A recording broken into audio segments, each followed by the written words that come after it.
The artist we're going to talk about in this episode joined a school friend and they formed a duo in 1958. Together they released 5 albums and they had numerous hit singles, and then in 1970 they broke up. But he decided he wanted a solo career, so he went to Columbia, his label, and told them that. And they told him he was crazy. As a solo artist, he would never be as popular as he was before. Boy, were they wrong. Let's find out. Let's drop the needle.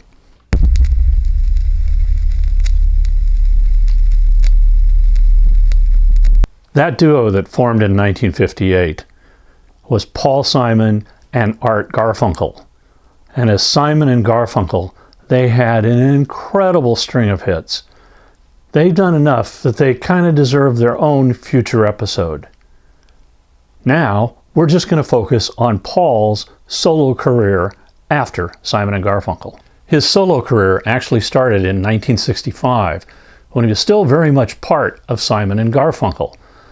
They had released their first album, Wednesday Morning 3 a.m. in 1964, but that album wouldn't even be released in the UK until 1968. And so in 1965, Paul got kind of disillusioned and decided to go live in London. And while he was in London, he played around at some small clubs, and he noticed that people were liking what he was doing. So he thought he would record a solo album while he was there in London. And he did. And it's called the Paul Simon Songbook. And interestingly enough, on this record, many of the songs were re-recorded by Simon and Garfunkel for later Simon and Garfunkel albums. The Paul Simon Songbook has early recordings of I'm a Rock, The Sound of Silence, April Come She Will, and Kathy's Song. The album wouldn't even be released in the US until 1968. And by that time, Paul didn't like the recording. So he objected, and the album was pulled just days after its release, making the Paul Simon Songbook pretty rare. Most fans think that Paul's second album is actually his first. It was released 2 years after his split from Art Garfunkel, and it's called Paul Simon. The album was very well received. Great songs are Mother and Child Reunion, Duncan, Me and Julio Down by the Schoolyard. In fact, there are no bad songs on this album. I like them all. The next year, in 1973, Paul releases his third solo album called There Goes Ryman Simon, and it contains the big hit Kodachrome. Now, in fact, Kodak insisted that on the record there be an indication that Kodachrome is a trademark of Kodak's.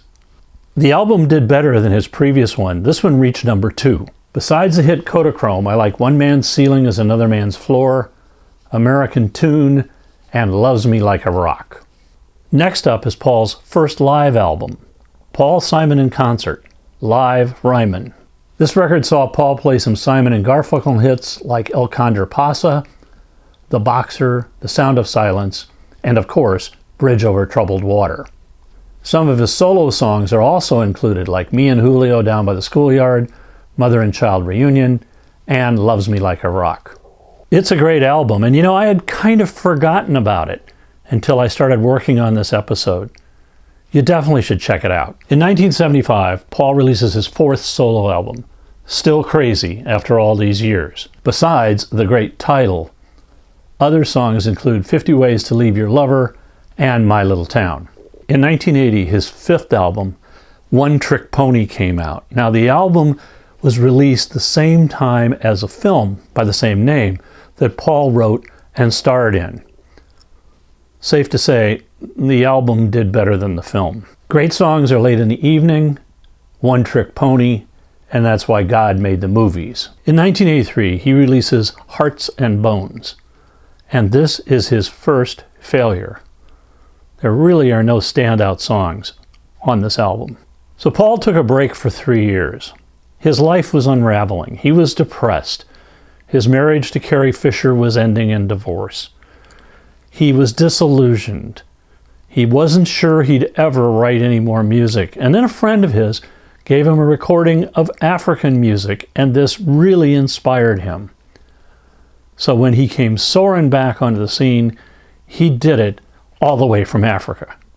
The album is Graceland, Paul's best-selling album. In fact, it's estimated that by today, it's sold over 16 million copies. Here's another Paul Simon record with no bad songs. The entire album is a gem. It starts with the energetic The Boy in the Bubble, then there's Graceland. I particularly like Diamonds on the Soles of Her Shoes, Under African Skies, and who can forget You Can Call Me Al. Now, there is a great music video on YouTube starring Paul and Chevy Chase. It's hilarious. Check it out. The album was controversial, and Paul took a lot of criticism for including African musicians playing on the record.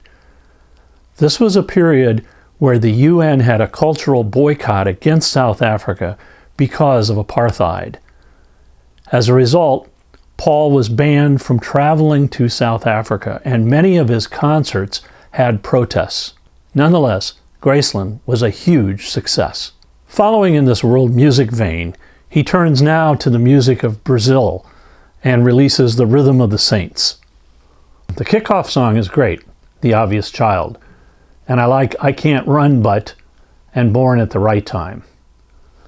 I remember reading an article at the time where Paul said that he purposely wrote this album so that each song started a note or a step higher or lower, I can't really remember now, than the song previous.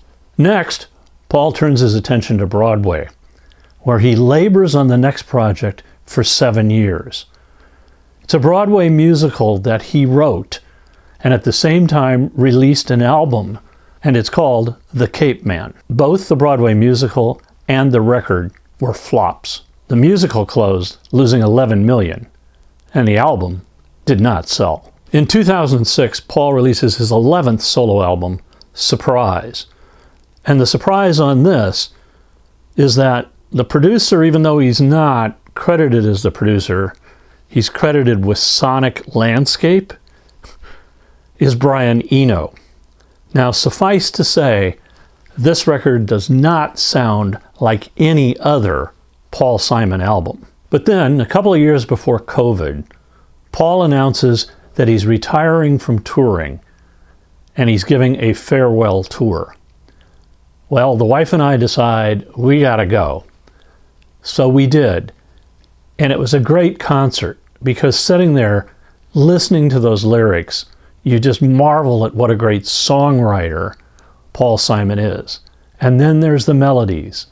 And then seeing him on stage, you also realize what a great performer Paul Simon is. So check out his catalog. And thanks to Paul Simon for still being crazy after all these years and for keeping us a-rockin'. If you liked this episode, hit the like button, and you can also leave me a comment down below and I'll respond to you. If you subscribe, we'll let you know when future episodes come out.